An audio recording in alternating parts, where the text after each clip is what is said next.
إن الحمد لله نحمده ونستعينه ونستغفره ونعوذ بالله من شرور أنفسنا ومن سيئات أعمالنا من يهده الله فلا مضل له ومن يضلل فلا هادي له وأشهد أن لا إله إلا الله وحده لا شريك له وأشهد أن محمدا عبده ورسوله أما بعد. On remercie Allah subhanahu wa ta'ala pour ses grâces, ses biens, tout ce qu'il nous accorde. Et on lui demande de déverser ses grâces, ses bénédictions sur le prophète Mohammed sallallahu alayhi wa sallam, sa famille, ses compagnons et tous ceux qui les ont suivis jusqu'au jour de la rétribution. Nous sommes toujours dans notre programme qui est Nawaqid de l'Islam, c'est-à-dire les annulatifs de l'Islam. On a fini avec l'annulatif 4. Là, nous allons rentrer dans l'annulatif 5. Alors le cheikh ici dit l'annulatif 5. Man abrada shay'an mimma ja'a bihi ar-rasul. من أبغض شيئا مما جاء به الرسول ولو عمل به كفر إجماعا والدليل قوله تعالى ذلك بأنهم كرهوا ما أنزل الله فأحبط أعمالهم. J'ai Surat Mohammed verset 9. Ici le cheikh dit celui qui va détester une chose qui est venue avec le prophète Mohammed sallallahu alayhi wa sallam, même s'il pratique cette chose, il a mécru par consensus des savants. Il dit la preuve, Allah a dit dans le Coran, ceci parce qu'ils ont eu la répulsion pour ce qu'Allah a fait descendre, il a annulé leurs œuvres. Il a annulé leurs œuvres. Parce qu'ils ont détesté ce qu'Allah a fait descendre, il a annulé leurs œuvres. Donc c'est clair, c'est un verset qui est plus que clair, que celui qui déteste ce qu'Allah a légiféré, il sort de l'islam, il est kafirun billahi azza wa jalla. Et le cheikh dit, même s'il pratique ça, c'est-à-dire, on a légiféré quelque chose, lui, il déteste ça. Le cheikh dit, même s'il pratique, c'est-à-dire il est en train de pratiquer cette chose, mais le fait de détester ça seulement, il est sorti de l'islam. C'est un kafirun billahi azza wa jalla. Un musulman qui déteste la lapidation en tant que législation d'Allah. Un musulman qui déteste le voile en tant que législation d'Allah. Il déteste la polygamie. Tout ça, c'est du kufr. C'est pourquoi, je dis souvent, parlant des sœurs, que si tu dois détester quelque chose, ce sont les gens qui pratiquent la polygamie. Est-ce qu'ils pratiquent ça conformément comme Allah et son messager ont demandé de faire? Mais de là à détester la polygamie en tant que législation d'Allah, ça c'est du kufr. Ça c'est quoi? Ça c'est du kufr. Jade. D'autres qui détestent la façon dont Allah subhanahu wa ta'ala a partagé l'héritage dans le Coran. Ça aussi c'est du kufr. Donc celui qui déteste que Allah a légiféré en tant que législation, c'est-à-dire il déteste cette législation-là qu'Allah subhanahu wa ta'ala a fait descendre, il est mécréant, il est kafirun billahi azza wa jalla. Ça, c'est pas un musulman. Jade, il n'est pas musulman, il est kafirun billahi azza wa jalla. Alors, ici, là, il y a un point qu'il faut comprendre ici, intabihu. Parce qu'il y a des gens qui s'embrouillent ici. Il y a des gens qui viennent, si maintenant, ils te voient, si tu arrives, tu es au Hajj, par exemple, pendant le pèlerinage, il y a le soleil. Tu dis vraiment je suis fatigué, il y a trop de soleil, le hajj vraiment c'est pas facile. Il te dit quoi? Il te dit que ça c'est du kufr. Oh, comment ça c'est du kufr? Il dit oui parce que le fait que la manière dont tu te plains, ça veut dire que tu n'es pas d'accord avec la législation d'Allah, ça veut dire que tu détestes ce qu'Allah a légiféré, ça veut dire que tu détestes le hajj et donc tu es kafirun billahi azza wa jalla. Wa hadha qawlun batil. Ça c'est une parole qui est nulle et non avenue. Qui vous a précédé dans ça? D'autres sont allés même très loin.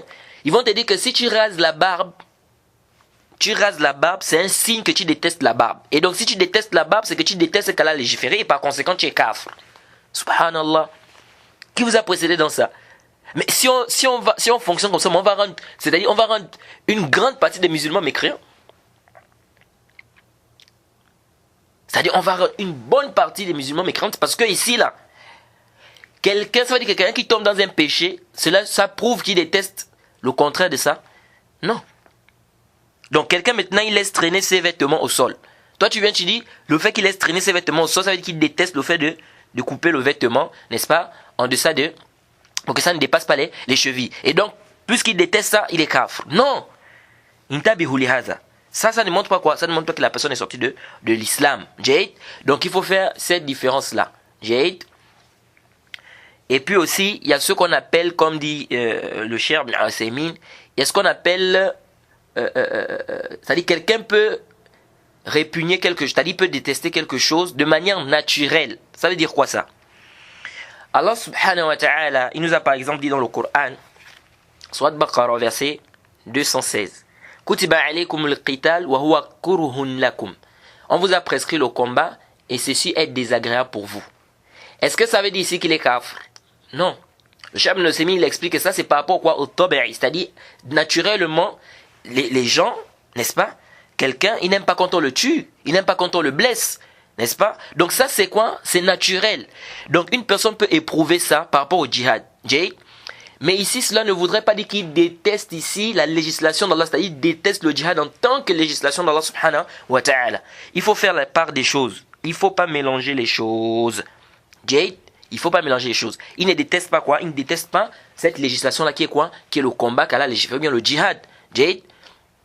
Mais ici c'est de manière naturelle, n'est-ce pas? L'être humain de manière naturelle. Il n'aime pas quand on le blesse, il n'aime pas quand on le tue. N'est-ce pas? Donc ce qui veut dire quoi? Que ça c'est quoi? Ce n'est pas une preuve ici, ce n'est pas un dalil ici que quoi? Il déteste le djihad en tant que législation d'Allah et qu'il est devenu quoi? Kafirun billahi azza wa jalla. Le Cheikh Usaymin, il a bien détaillé cela dans le tafsir de la sourate Baqarah au tome 3 à la page 48. Donc ici là, celui qui déteste ce que Allah subhanahu wa ta'ala a légiféré, il déteste cette législation là, lui là il est quoi? Il est kafirun billahi azza wa jalla. Il est sorti de l'islam. Et ça c'est connu que c'est quoi? C'est un consensus des savants. C'est-à-dire celui qui se moque de... celui qui déteste ce qu'Allah a légiféré, il sort de l'islam, c'est un kafirun billahi azza wa jal par consensus des savants. Alors le cheikh ici il dit, sixième annulatif. Man istahza'a bi shay'in min dinillahi aw thawabihi أو إعقابه كفر والدليل قوله تعالى ولئن سألتهم ليقولن إنما كنا نخوض ونلعب قل أبالله وآياته ورسوله كنتم تستهزئون لا تعتذروا قد كفرتم بعد إيمانكم. Surat Tawbah, surat 9, donc au verset 65 à 66.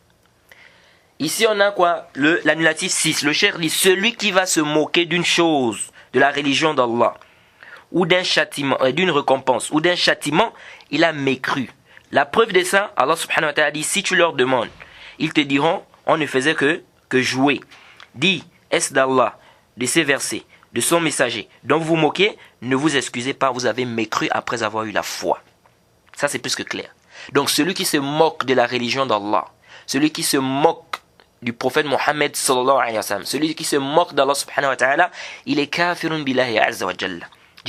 Ça c'est par consensus des savants comme a dit Ibn al-Arabi, qu'il n'y a pas de différence entre celui qui se moque en blaguant et celui qui se moque, n'est-ce pas, en étant sérieux. Il n'y a pas de quoi, il n'y a pas de différence. Donc quelqu'un ne va pas se moquer de la religion et puis dire non, je blaguais. On dit non, ici là il n'y a pas de blague.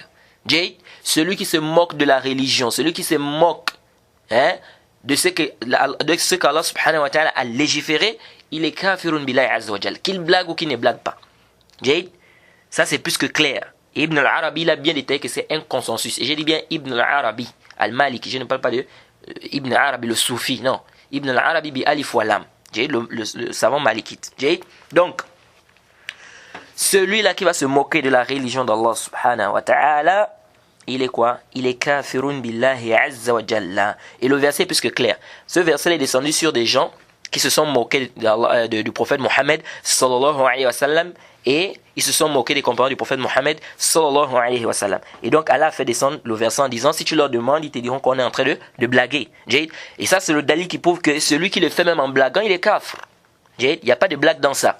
Et pourquoi Allah subhanahu wa ta'ala, si tu leur demandes, ils vont dire qu'on est en train de blaguer. Dis, est-ce d'Allah, de ses versets, de son message dont vous vous moquez, ne vous excusez pas, vous avez mécru après avoir eu la foi.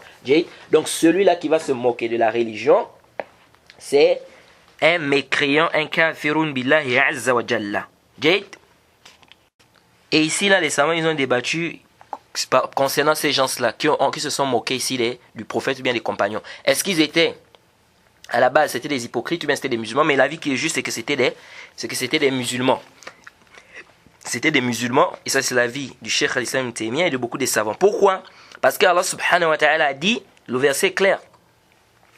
Allah subhanahu wa ta'ala dit la ta'taziru qad kafartum ba'da imanikum. Ne vous excusez pas, vous avez mécru après avoir eu la foi. Donc ça veut dire ici que c'était des musulmans.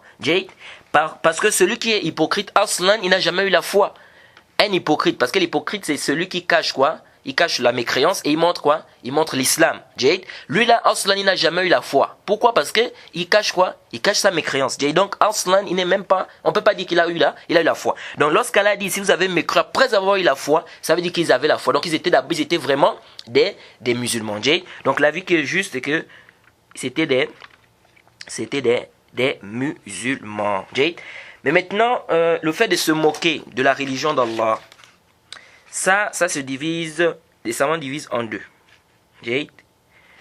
Ils vont dire, il y a une moquerie qui est claire, sarih. Jade. Et il y a une moquerie qui peut se faire à travers quoi? Des gestes. Hein? Vous savez, se moquer, c'est pas seulement quoi? C'est pas seulement de prononcer des propos, non. On peut se moquer à travers les gestes. Hein, en faisant signe des yeux, avec des doigts, hein, et puis on rit, etc. Jade. Donc ça c'est quoi? Ça c'est la division de... Hein, quand les savants ils parlent de quoi? De la moquerie. Ils disent que ça peut être clair comme ça peut être par des signes. Jade. Ça rentre dans quoi? Dans la moquerie. Jade. Raison pour laquelle il faut faire très très attention. Jade. C'est pourquoi le Cheikh Ibn Uthaymin, il dit dans le Qawl al-Mufid, il dit celui qui va se moquer de la prière, ou qui va se moquer d'une prière surrogatoire, ou bien de la zakat, ou du jeûne, ou bien du hajj, il est mécréant par consensus des savants. Ou bien il se moque, comme le cheikh a dit ici, d'une récompense. Hein? Comme le prophète par exemple, il a dit que les gens qui font la zan, ils auront un long couillon mal qiyamah. Lui il fait quoi? Il se moque de ça. Hein? Donc, il est en train de se moquer de quoi? D'une récompense. Ou bien on est en train de parler d'un châtiment des gens qui sont en enfer. Lui il se moque de ça. Tout ça c'est quoi? C'est du kufr. Donc le fait de se moquer d'une récompense qu'Allah subhanahu wa ta'ala a donnée, ou bien de se moquer d'un châtiment qu'Allah subhanahu wa ta'ala a expliqué, ou bien a fait descendre, ça c'est quoi? Ça c'est du kufr, la personne sort de l'islam. Jade. Maintenant, il y a une question qui se pose ici. Le fait d'insulter les femmes du prophète Mohammed sallallahu alayhi wa sallam. Déjà, il faut savoir que les savants sont tous unanimes que celui qui insulte Aïcha radiallahu anha, c'est un kafirun billahi azza wa jalla. Celui qui insulte Aïcha, comme les chiites font là. Ils insultent Aïcha, ils accusent même qu'Aïcha fait le zina, etc. Ça, c'est du kufr sarih. Pourquoi? Parce qu'il y a une sourate qui est venue, sourate Tawbah, n'est-ce pas? Qui est venue pourquoi? Pour démentir ce que les gens ont, c'est-à-dire le mensonge que les gens ont attribué, bien le mensonge que les gens ont émis à l'égard de qui? De Aïcha radiallahu anha. Maintenant, celui qui insulte les autres femmes du prophète Mohammed sallallahu alayhi wa sallam, ici il y a deux paroles des savants. Certains savants ont dit c'est comme celui qui insulte d'autres femmes en dehors de Aïcha, parmi les femmes du prophète Mohammed sallallahu alayhi wa sallam, c'est comme s'il insultait quoi? Un des compagnons. Il ça le même hukm. D'autres ont dit ça le même hukm que celui qui insulte le prophète Mohammed, celui qui insulte Aïcha radiallahu anha. Pourquoi? Ils ont dit Allah subhanahu wa ta'ala a dit dans la sourate 33 au verset 57, Inna alladhina yu'dhuna Allah wa rasulahu la'nahumullahu fid dunya wal akhirah wa a'adda lahum 'azaban muhina. Ceux qui offensent, Allah dit ceux qui offensent Allah et son messager, Allah les maudit ici-bas et dans l'au-delà et leur prépare un châtiment avilissant. Ils disent quand tu insultes, le fait d'insulter les femmes du prophète, tu es en train d'offenser le prophète Mohammed sallallahu alayhi wa sallam. Donc ça c'est clair que quoi? Que c'est un interdit. Donc ça c'est par rapport au fait d'insulter les femmes du prophète Mohammed sallallahu alayhi wa sallam. Quant au fait d'insulter les compagnons du prophète Mohammed sallallahu alayhi wa sallam, déjà il faut savoir que c'est venu dans le Sahih al-Bukhari, le hadith d'Abu Sa'id al-Khudri, que le prophète Mohammed sallallahu alayhi wa sallam a dit La tasubbu ashabi, falaw anna ahadakum anfaqa misla uhudin zahaban, ma balagha mudda ahadihim wala nasifahu. Le prophète Mohammed sallallahu alayhi wa sallam a dit N'insultez pas mes compagnons. C'est le nahi, c'est l'interdiction. N'insultez pas. Donc ça veut dire que celui qui insulte les compagnons du prophète, il a quoi? Il a commis un péché. Le prophète a dit N'insultez pas mes compagnons. Si l'un d'entre vous dépense l'équivalent de la montagne de Uhud en or, il ne pourra pas atteindre le moud de l'un d'entre eux, ni même la moitié. Donc le prophète ici dit quoi? Il dit si l'un d'entre nous, c'est-à-dire Si, n'est-ce pas, quelqu'un décide de faire, c'est-à-dire une aumône, n'est-ce pas, qui a la valeur de la montagne de Uhud en or, il ne peut pas atteindre ce que le compagnon a fait comme aumône, n'est-ce pas, ou comme bien, n'est-ce pas, de la taille de quoi? Du moud. Jade. Le moud, c'est lorsque tu prends les deux mains là. Lorsque tu prends tes deux mains, tu les fermes comme ça c'est le moud. Jade. Donc le prophète dit, si tu dépenses quelque chose qui est équivalent à la montagne de Uhud en or, tu ne peux pas atteindre le moud de ce que les compagnons ont dépensé. Ni même la moitié de ça. Est-ce que vous imaginez? Donc ici c'est plus que clair. Donc insulter les compagnons du prophète Mohammed sallallahu alayhi wa sallam, c'est haram, c'est interdit, ça, il n'y a aucun doute là-dessus.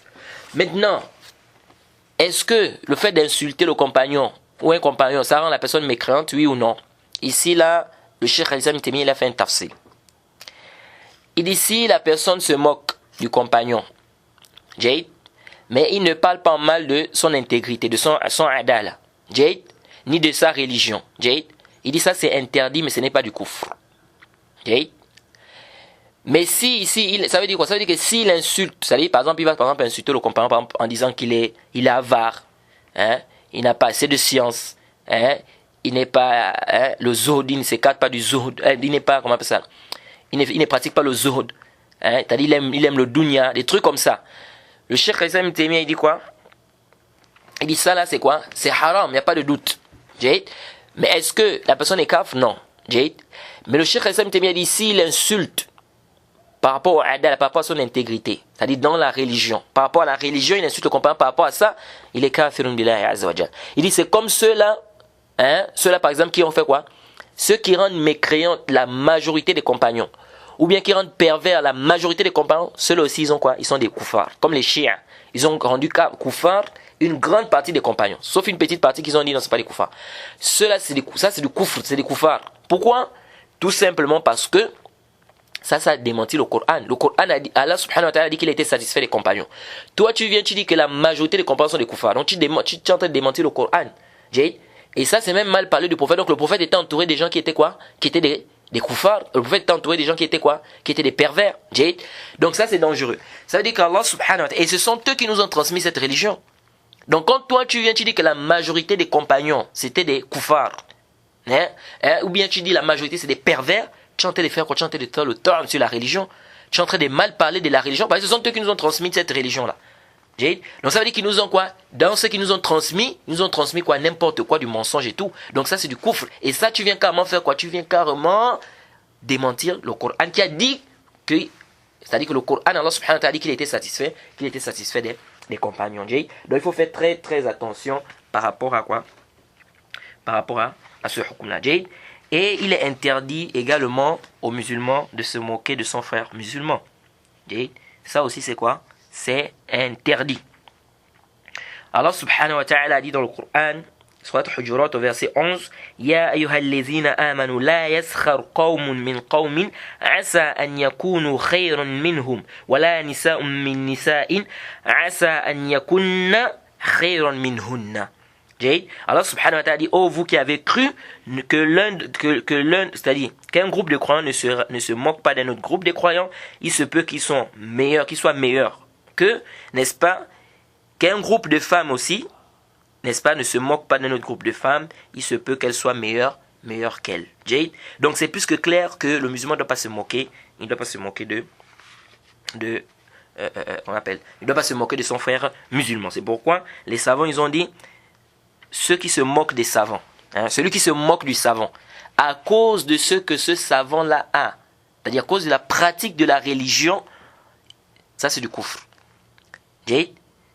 À cause de la pratique de la religion, c'est-à-dire ce qu'il pratique comme qui est venu dans le din, ça c'est du kufr. Parce que ça c'est quoi? Ça c'est se moquer de la religion, comme le Cheikh Ibn Usaymin a expliqué.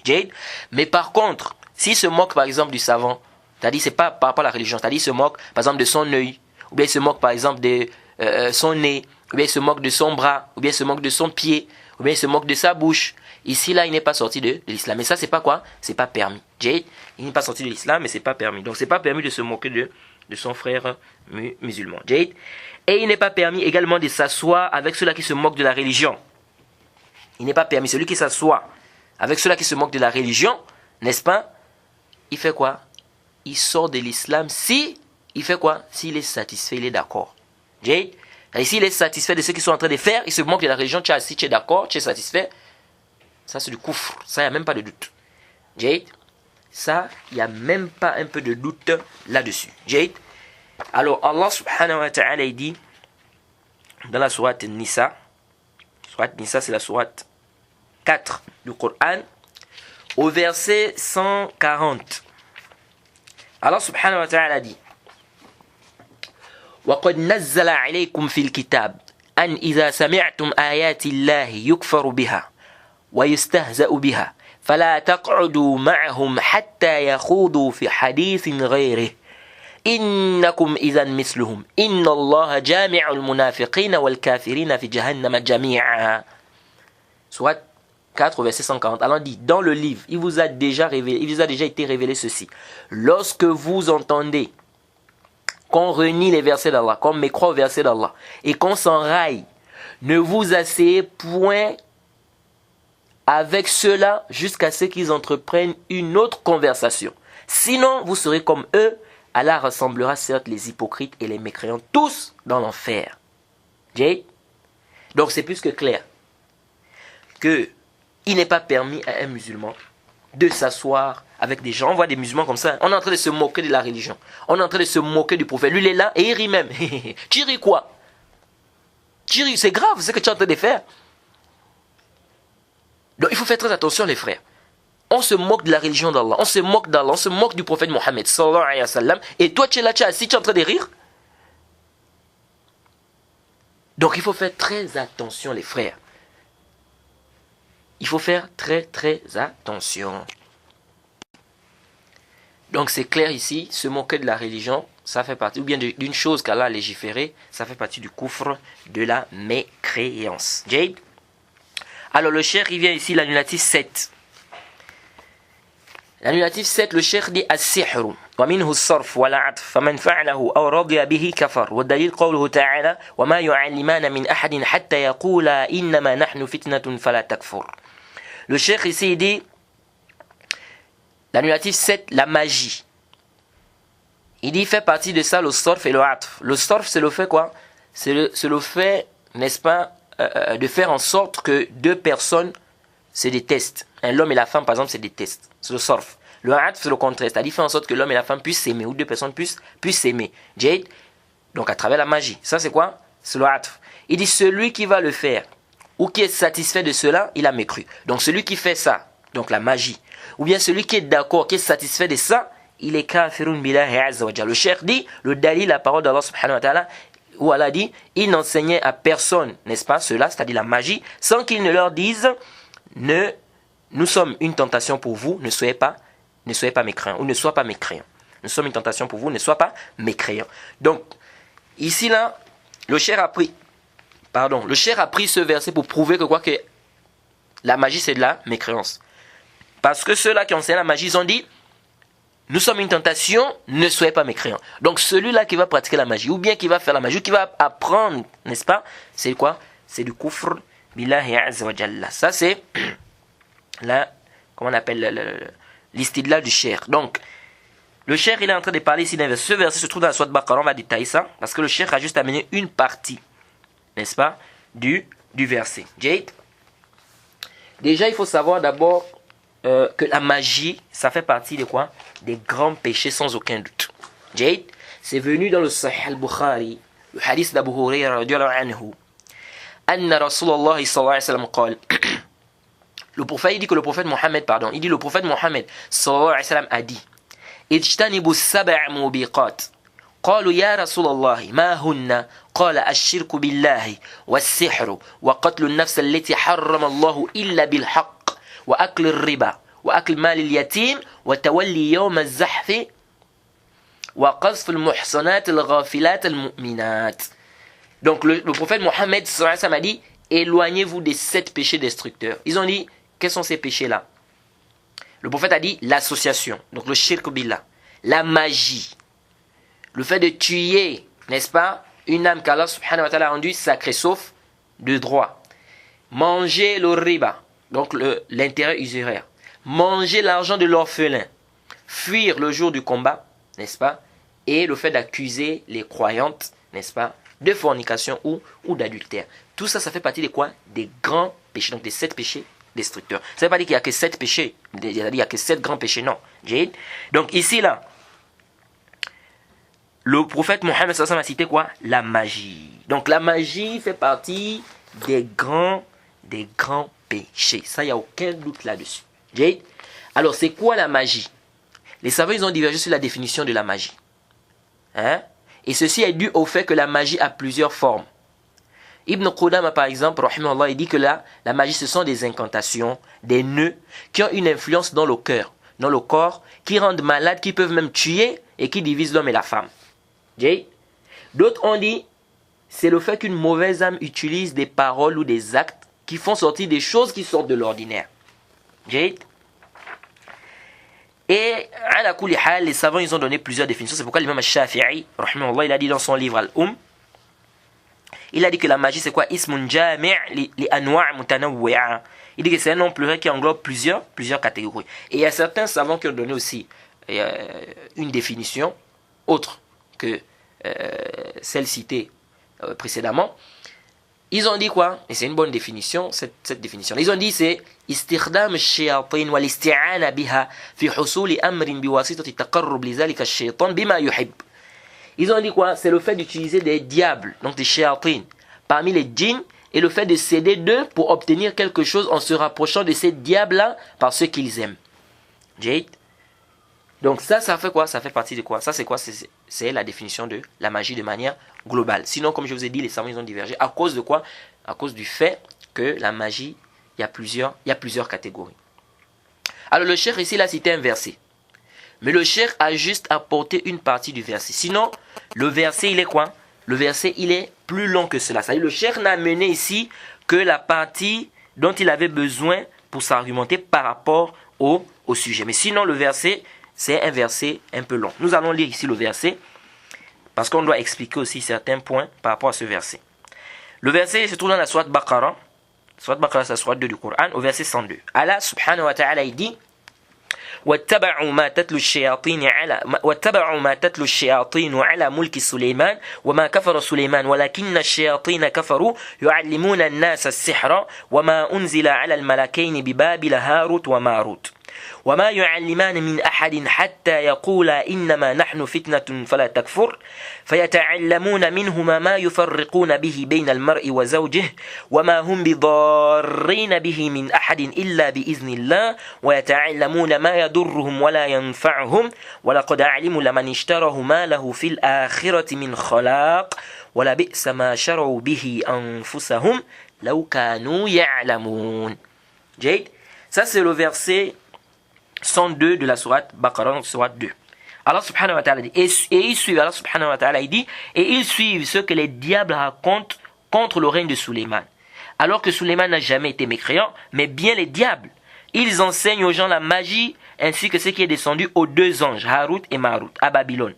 Mais ceux-ci n'enseignaient rien à personne, qu'ils n'aient dit d'abord, nous ne sommes rien qu'une tentation, ne sois pas mécréant. Ils apprennent auprès d'eux ce qui sème la désunion entre l'homme et la femme, entre l'homme et son épouse. Or, ils ne sont capables de nuire à personne qu'avec la permission d'Allah. Et les gens apprennent ce qui leur nuit et ne leur est pas profitable. Et ils savent très certainement que celui qui acquiert ce pouvoir, c'est-à-dire la magie, n'aura aucune part dans l'au-delà. Certes, quelle détestable marchandise pour laquelle ils ont vendu leurs âmes, si seulement ils savaient. Jade, si seulement ils savaient. Donc ce verset est plus que clair. Le cheikh rapportait juste la partie qui dit quoi? Ne soyez pas, ou bien ne sois pas mécréant. Pour prouver que celui-là qui fait la magie, il est kafir. Jade. Mais le verset, il est un peu plus long, comme je viens de vous le lire. Jade. Alors, ce verset-là, on a rapporté plusieurs paroles par rapport à la descente de ce verset. Jade. Vous savez qu'Allah subhanahu wa ta'ala a assujetti les djinns au service de Suleiman alayhi salam. Certains juifs ont commencé à propager la nouvelle que Suleiman faisait de la magie. C'est pourquoi les djinns étaient à son service. Et donc Allah a fait descendre le verset. Pour dire quoi? Que Suleiman n'a pas mécru Mais ce sont les shayatines qui ont mécru. Ils enseignent aux gens la magie et ce qu'on a fait descendre sur les deux anges.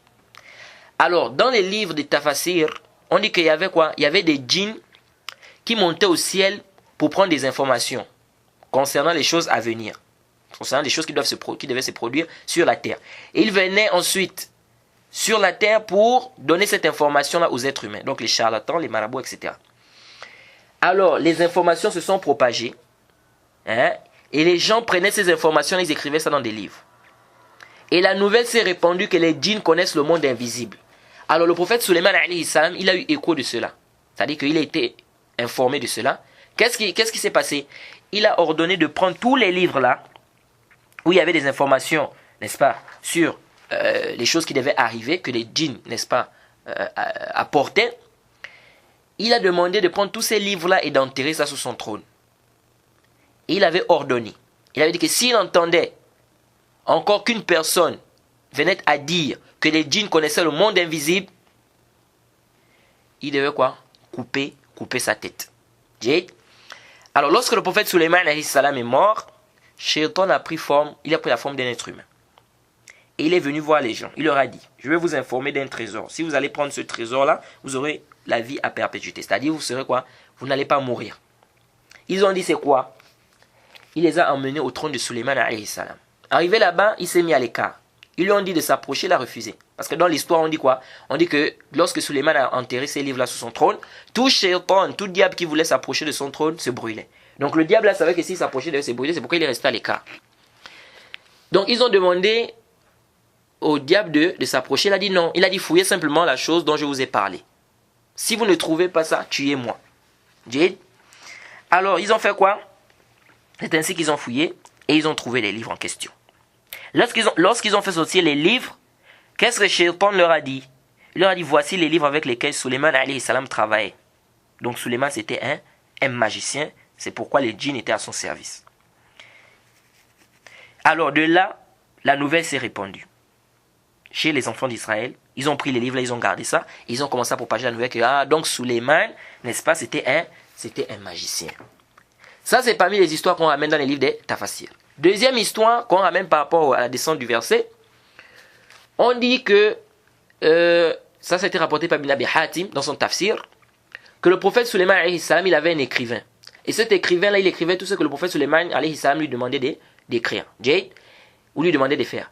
Lorsqu'il finissait d'écrire, il mettait ce qu'il écrivait là sous le trône du prophète Suleiman alayhi salam. Lorsqu'il est mort, qu'est-ce qui s'est passé?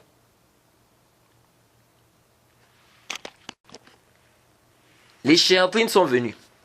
Ils ont pris les livres. Lorsque le prophète Suleiman alayhi salam est mort, les shayatines sont venus, ils ont pris les livres là qui étaient enterrés là. Ils ont ouvert et à chaque 2 lignes, ils ont écrit quoi? Ils ont écrit des incantations, des choses qui ont un rapport avec quoi? Avec la magie. Après, ils ont pris les livres là, et ils ont propagé ça chez les enfants d'Israël.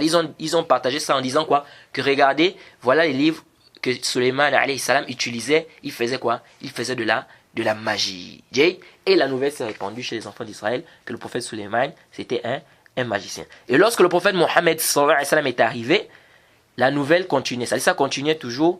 Les gens continuaient toujours à dire quoi? Que le prophète Suleiman alayhi salam, c'était un magicien. Et d'ailleurs même, on dit que même en ce moment chez les juifs, c'est un débat entre eux là-bas. Entre eux même là-bas, c'est un débat. Il y en a parmi eux qui disent que le prophète Suleiman était un magicien, d'autres disent non, etc. C'est un grand débat entre eux. Alors le verset est descendu pour prouver clairement que c'était quoi? C'était du mensonge qu'ils ont raconté, n'est-ce pas, sur le prophète Suleiman alayhi salam. Et donc Allah a fait descendre le verset pour dire quoi? Que Suleiman n'a pas mécru, mais ce sont les shayatines qui ont mécru, ils enseignent aux gens la magie, et ceux qu'on a fait descendre aux 2 anges.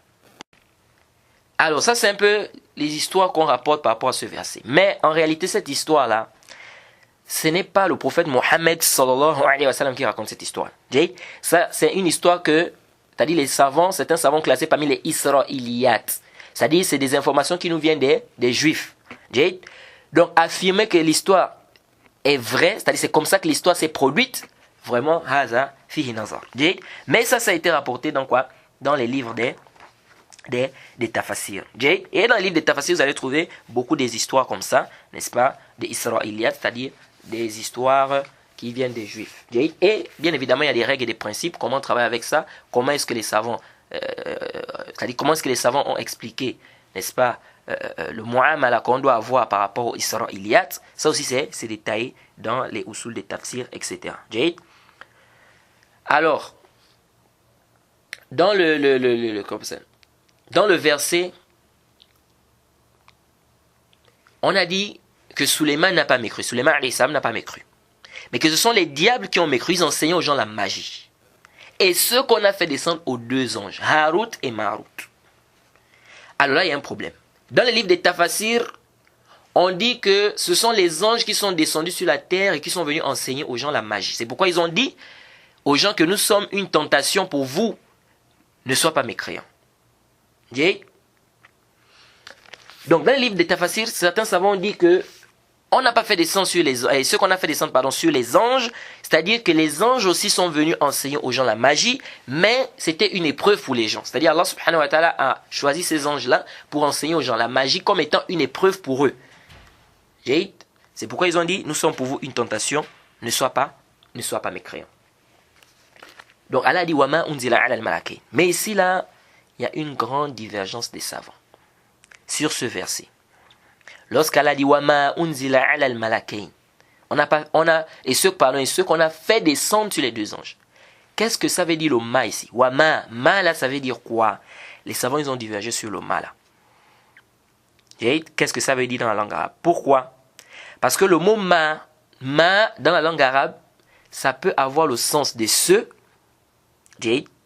ça peut avoir le sens de la négation. Si on dit que le sens c'est ce, ça veut dire et ce qu'on a fait descendre sur les deux anges, comme c'est traduit généralement dans les traductions du Coran. Et ça peut aussi avoir le sens de quoi? De la négation, c'est-à-dire et on n'a pas fait descendre sur les deux anges. Donc de là, il y a eu une grande divergence des savants sur le verset. Est-ce que réellement, quand on a dit Wama unzila ala al-malakain, est-ce que ça veut dire et ce qu'on a fait descendre sur les deux anges? Ou est-ce que ça veut dire et on n'a pas fait descendre sur les deux anges? Donc ici, les savants ils ont divergé sur le ma. Le ma là, il a quel sens? Est-ce que ça veut dire allez-y? C'est-à-dire et ce qu'on a fait descendre? Ou bien est-ce que ça veut dire on n'a pas fait descendre? C'est la négation. Certains savants ont dit le sens ici c'est on n'a pas fait descendre.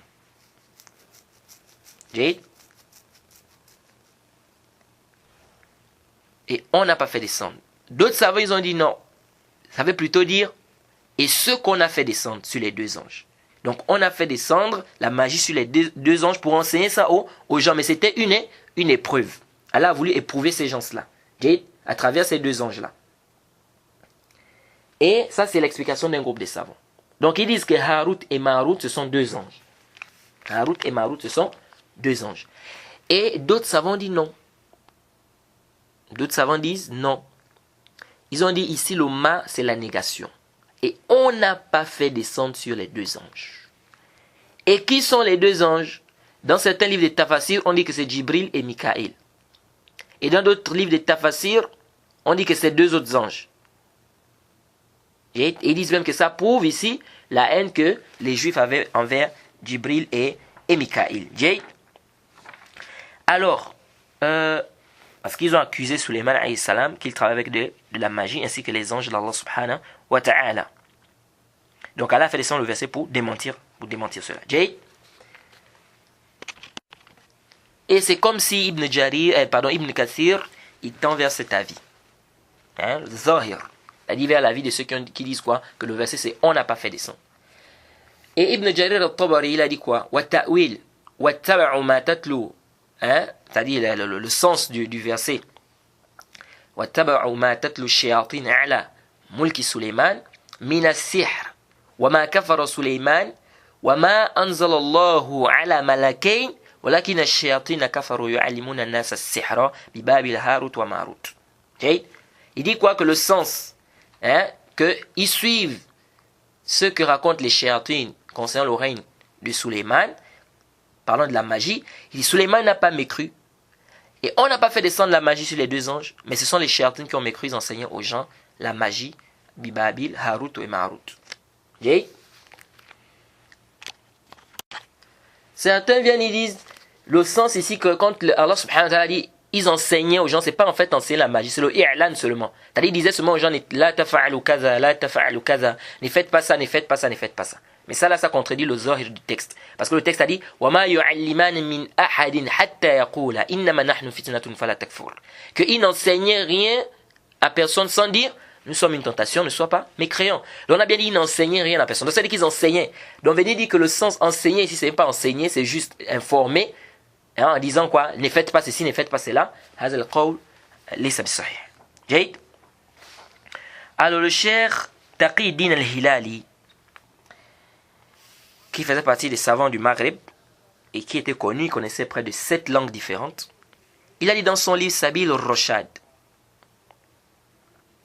il dit ceci, Arju an tantabihu. Parce que ce khilaf là, il est très, c'est-à-dire c'est un khilaf qui est shadid. Il dit ceci dans son livre là. La a'lamu ayatan fi kitabillahi tahayyartu fi tafsiriha kama tahayyartu fi tafsir hadhihi al-aya لأن الناس من زمن الصحابة إلى يومنا هذا اختلفوا في تفسيرها وأن أستعين بالله واختار القول الذي أراه الصحيحا مطابقا لأصول وما أبرئ نفسي من الخطأ فأقول وبالله التوفيق. Le cheikh il dit ceci. Il dit Wala a'lam, je ne connais pas un verset dans le livre d'Allah dont j'ai fouillé ou cherché l'exégèse comme j'ai cherché l'exégèse de ce verset-là. Il dit car les gens, depuis le temps des compagnons du prophète Mohammed sallallahu alayhi wa sallam jusqu'à aujourd'hui, ils ont divergé sur l'exégèse ou l'explication de ce verset. Et je demande l'aide d'Allah subhanahu wa ta'ala.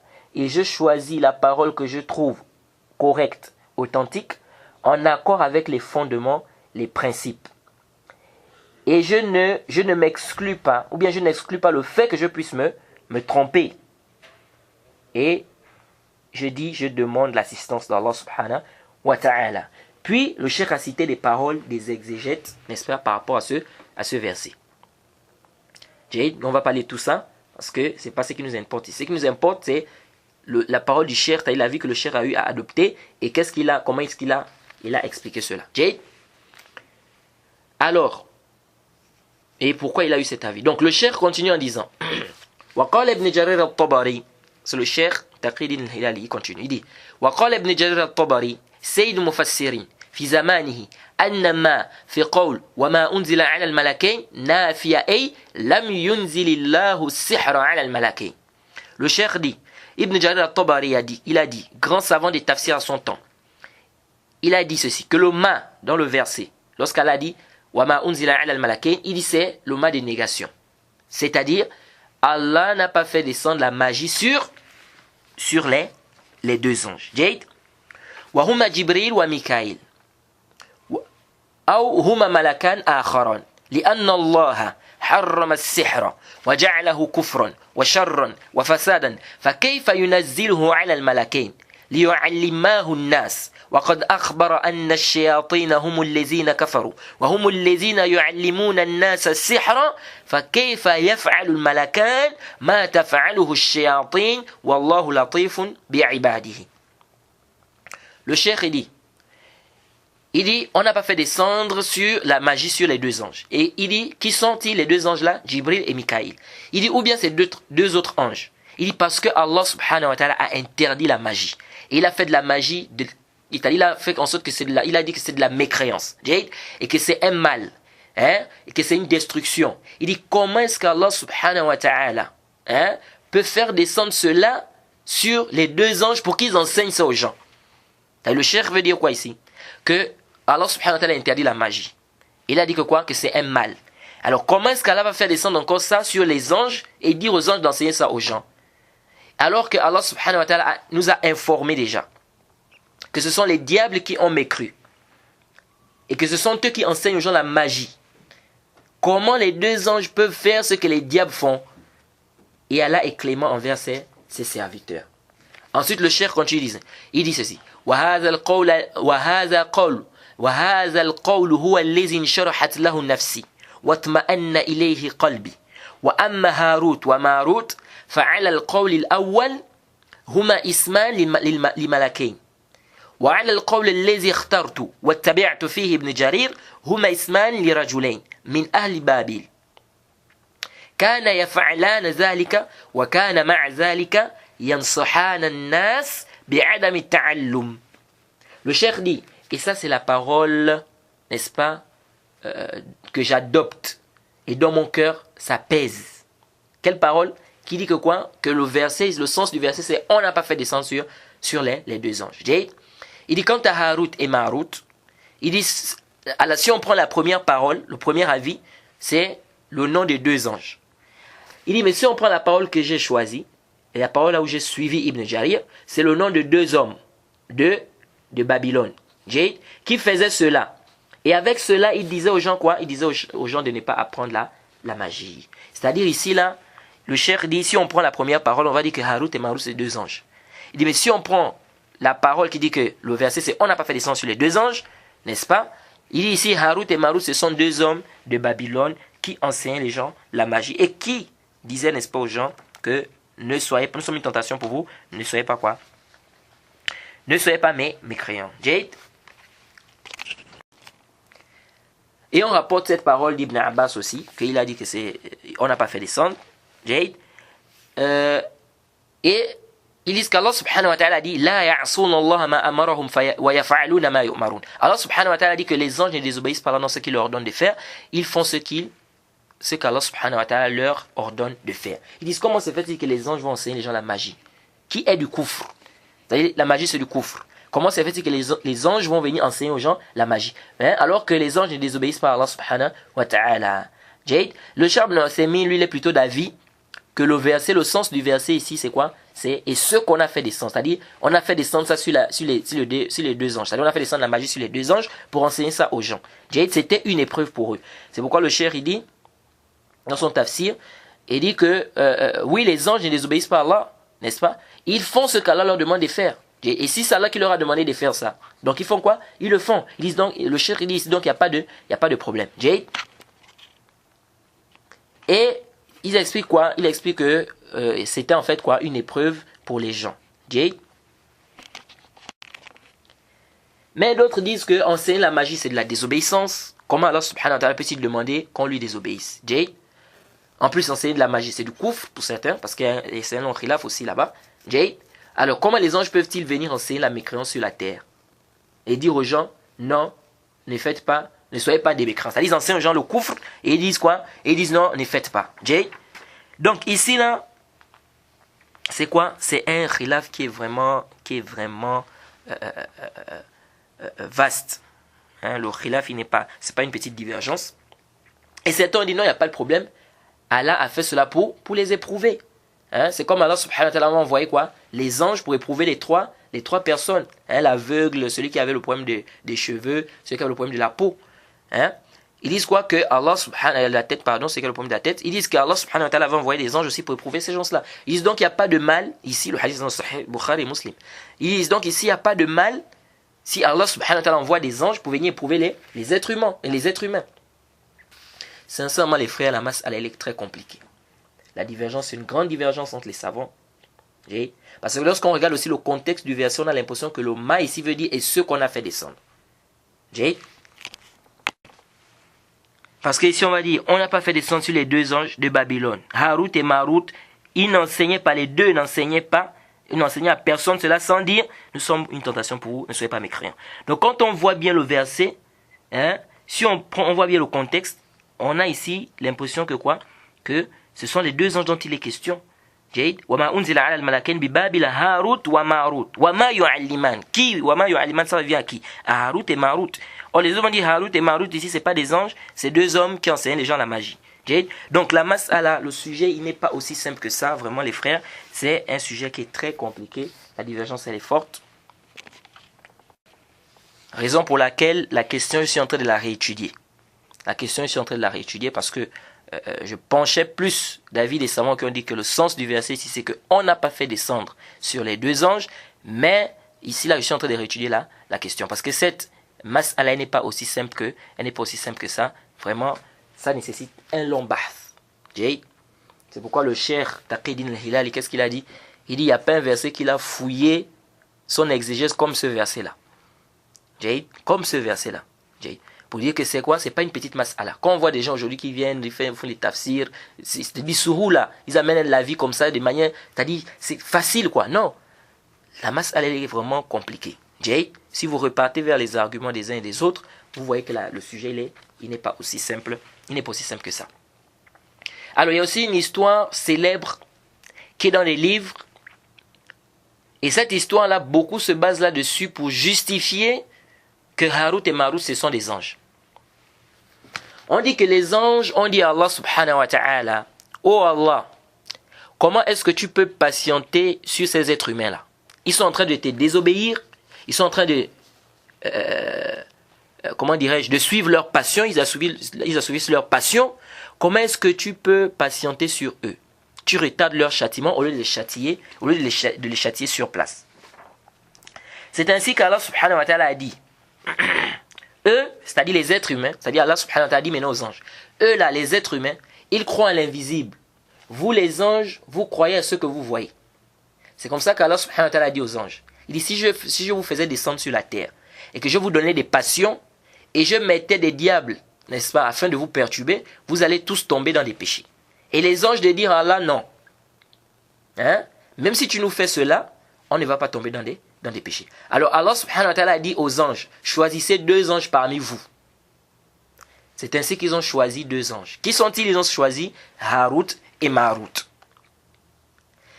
Allah les a donc fait descendre sur la terre. Donc les 2 anges là, Harut et Marut. Il leur a dit, vous allez là-bas, il faut juger avec justice. Alors ils ont commencé à juger avec justice. Et Allah les a éprouvés. Il leur a envoyé une femme qui était très belle. Très belle. Cette femme, lorsqu'elle est arrivée, qu'est-ce qui s'est passé? Elle leur a proposé. Elle leur a dit, soit vous faites la fornication avec moi, soit vous tuez cet enfant-là. Il y avait un enfant qui était là. Elle a dit, soit vous tuez cet enfant-là, soit vous faites la fornication avec moi, soit vous buvez le vin, soit vous vous prosternez devant cette statue. Donc elle leur a donné le choix. C'est comme ça qu'ils se sont dit, se prosterner pour autre qu'Allah. Ça c'est grave, c'est du kufr. Alors si on tue aussi quelqu'un, c'est grave, ça fait partie des grands péchés de tuer la personne. La fornication aussi, c'est grave. Alors ils ont dit quoi? Ils ont préféré boire le vin, l'alcool. Alors lorsqu'ils ont bu le vin, c'est-à-dire lorsqu'ils ont bu l'alcool, ils se sont saoulés. Et qu'est-ce qui s'est passé? Ils ont fait la fornication avec cette femme. Ils ont tué l'enfant. Ils se sont prosternés devant la statue. Donc, comme ils sont devenus sous, qu'est-ce qu'ils ont fait? Tout c'est-à-dire que ceux qu'ils ont fui là, ils sont tombés dans ça. Ils ont fait la fornication, ils ont tué l'enfant et ils se sont prosternés devant la statue. C'est pourquoi certaines personnes vont vous dire, à travers le vin, on peut faire le reste des péchés. Quelqu'un qui a bu le vin, c'est-à-dire il est devenu sous. Au point où il ne sait plus ce qu'il fait, il est capable de frapper sa mère, de frapper son père. Il est même capable d'avoir des rapports sexuels avec sa sœur, de violer sa sœur. Vous voyez, c'est pourquoi vous voyez les sagesses dans lesquelles l'islam a fait quoi? L'islam a interdit le vin. C'est quelque chose de quoi? C'est quelque chose de mauvais. Ça détruit la société, le vin que vous voyez là. Ou l'alcool que vous voyez là. Alors, ensuite, l'histoire nous dit que la femme leur a demandé de lui enseigner le plus grand nom d'Allah. Et c'est comme ça qu'ils ont enseigné cela à cette femme. Et elle est montée. Elle est retournée, elle est montée vers le ciel. Et elle est arrivée là-bas vers une étoile. Et dans d'autres versions, on dit que ces anges-là, ils ont demandé à Allah pardon. Allah leur a dit, vous choisissez. Ou je vous châtie ici-bas, ou je vous châtie dans l'au-delà. Ils ont choisi d'être châtiés sur la terre. Alors, cette histoire-là, vous la trouvez dans les Tafasir, Ibn Kathir et bien d'autres. Mais c'est une histoire qui est makzouba. C'est une histoire mensongère. C'est-à-dire c'est une fausse histoire. C'est une fausse histoire. D'ailleurs, c'est une histoire mensongère. Ibn Kathir, lui-même, il a fait quoi? Il a rendu cette histoire-là. Il a dit que c'est faible. C'est une histoire qui vient des Juifs. D'ailleurs, Ibn Kathir a rendu cette histoire-là quoi? faible.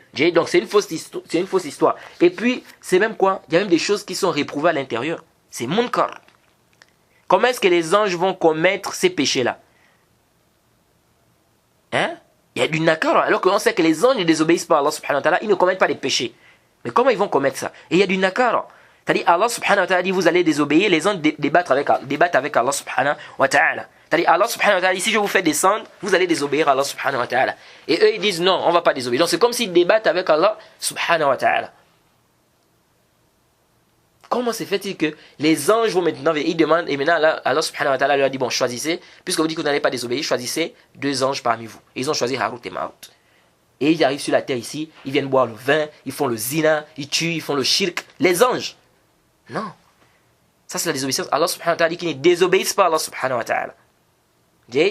Donc ça, c'est des choses munkara, c'est des choses qui sont réprouvées. Hein? Donc ce hadith-là, si vous le voyez dans des livres, ou si vous entendez des gens ramener cette histoire-là, sachez que c'est une histoire qui n'est pas authentique, c'est une histoire fausse, c'est une histoire mensongère. Et certains viennent avec ce hadith-là pour prouver que Harut et Marut étaient des anges. Parce que quoi? Parce que dans l'histoire, on dit qu'on leur a demandé de choisir 2 anges, et ils ont choisi Harut et Marut. Mais ce hadith-là, cette histoire-là, elle est quoi? Elle est mensongère, c'est une histoire qui est fausse. Donc voilà un peu ce qu'il faut retenir par rapport à ce verset. La magie, on peut diviser la magie en 2. Il y a une catégorie dont les savants sont tous unanimes que c'est de la mécréance. Et une autre catégorie où les savants ont divergé. Et ça, beaucoup de gens ne savent pas ça. Qu'il y a une catégorie de magie où les savants ont divergé. N'est-ce pas? Et cette divergence-là, c'est entre les savants et la sunna. Comme les savants divergent sur celui qui abandonne la prière. Est-ce qu'il est kaf ou bien il n'est pas kaf? Par paresse. Tout en reconnaissant l'obligation de la prière. Alors, et on va détailler cela, Inch'Allah. C'est-à-dire, on va parler de cette catégorie-là. Une question se pose. Une première question se pose d'abord ici. Est-ce que la magie est réelle? La magie, c'est quelque chose de réel? Ici, il y a une divergence des savants. La majorité des savants disent la magie, il y a une catégorie qui est réelle, il y a une catégorie qui est illusoire. Il y a une catégorie qui est réelle, il y a une catégorie qui est illusoire. Ibn Hazm, il dit non, la magie n'est qu'illusion. Il n'y a pas de doute que haza qawlun batil. Il n'y a aucun doute que cette parole, elle est nulle. C'est une parole qui est nulle et qui est à rejeter. Et il s'appuie sur quoi? Sur des versets comme le verset qui se trouve dans la sourate Taha, c'est-à-dire sourate 20, verset 66, où Allah subhanahu wa ta'ala a dit yukhayyalu ilayhi min sihrihim annaha tas'a. Il dit, lorsque Allah a demandé, c'est-à-dire lorsqu'Allah a dit, j'étais plutôt, n'est-ce pas, et voilà que leurs cordes et leurs bâtons lui parurent ramper par l'effet de leur magie. Parlons de qui? Des magiciens au temps de qui? De Moussa alayhi salam. Et voilà que leurs cordes et leurs bâtons lui parurent ramper par l'effet de la magie. Il dit, lui parurent ramper. Donc ça veut dire que c'est pas réel. Donc cette magie qui est illusoire, c'est quoi en fait? C'est une magie en fait. Le magicien va faire des choses, en réalité, c'est-à-dire cette chose qu'il fait là n'est pas réelle. Mais ce sont les yeux, c'est comme il a ensorcelé les yeux des gens. Par exemple, tu vas voir comme beaucoup là, tu vois comme s'il veut couper la main. Ou bien comme s'il a coupé la main, alors qu'en réalité, il n'a pas coupé sa main. Mais ce sont tes yeux qui voient comme si sa main est coupée. Donc ce sont des incantations, des choses comme ça qu'ils font, n'est-ce pas, pour ensorceler les yeux des gens. Donc les yeux voient que la main est coupée, mais en réalité la main n'est pas coupée. Donc ici là, Allah subhanahu wa ta'ala dit quoi?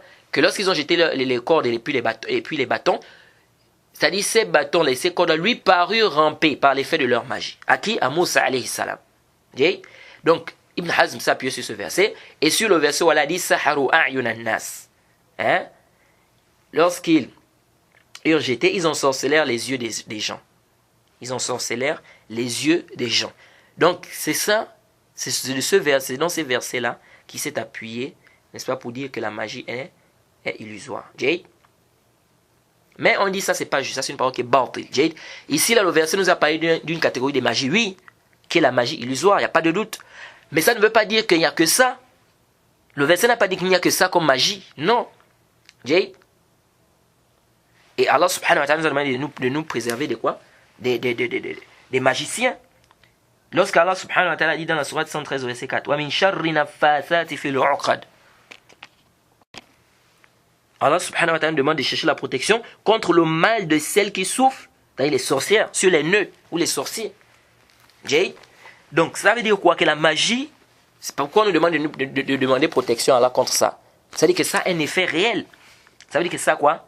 Ça a un effet réel. Et il y a plusieurs versets qui prouvent que la magie est réelle. Déjà le verset dans Surat Baqarah, verset 102, quand on a lu وَمَا هُمْ بِضَارِّينَ بِهِ مِنْ أَحَدٍ إِلَّا بِإِذْنِ اللَّهِ.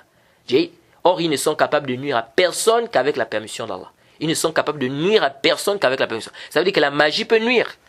Ça veut dire que la magie peut nuire. Mais Allah subhanahu wa ta'ala dit quoi? Ils ne peuvent pas nuire sauf par la permission d'Allah subhanahu wa ta'ala. Et ça c'est clair. C'est pourquoi le musulman il doit quoi?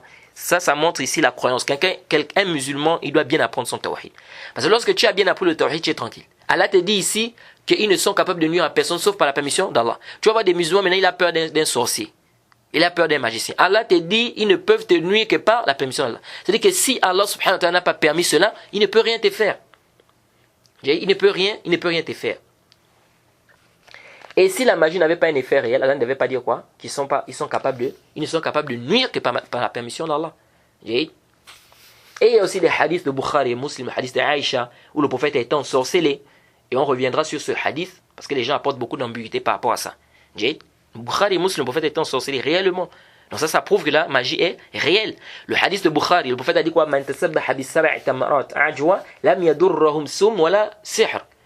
Celui qui va se lever, n'est-ce pas, qui va prendre 7 dates de ajwa le matin, aucun poison ne pourra, n'est-ce pas, lui être nuisible, aucun poison ne pourra être nuisible pour lui, n'est-ce pas, ni aucune magie. Aucune magie ne pourra lui nuire, aucune magie ne pourra lui nuire, aucun poison ne pourra lui nuire. Donc c'est plus que clair.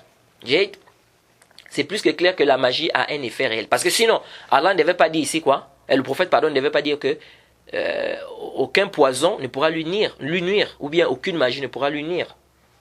Donc le fait que le prophète dise ici que aucune magie ne pourra lui nuire, ça veut dire que la magie peut nuire. Donc c'est un effet réel. C'est un effet réel. Donc la magie, on divise la magie en deux. Nous avons une magie qui est réelle et nous avons une magie qui est illusoire. C'est-à-dire que on a l'impression que la chose est là, mais alors qu'en réalité ce n'est pas le cas. Et on a une autre magie qui est quoi? Qui est réelle. Donc deux types de magie, une magie qui est illusoire et une magie qui est quoi? Qui ne prend pas du sihr takhili et du sihr haqiqi. Donc une magie qui est illusoire et une magie qui est réelle. Maintenant, est-ce que la magie c'est du kufr? Et est-ce que le magicien, il a une punition dans la législation, qu'on doit le tuer? Ça, c'est ce qu'on va détailler, Inch'Allah, le cours prochain. Donc on s'arrête ici, on demande qu'Allah nous facilite, qu'Allah nous pardonne. Wa subhanaka Allahumma bihamdik, wa ashhadu an la ilaha illa anta astaghfiruka wa atubu ilayk. Assalamu alaikum wa rahmatullahi wa barakatuh.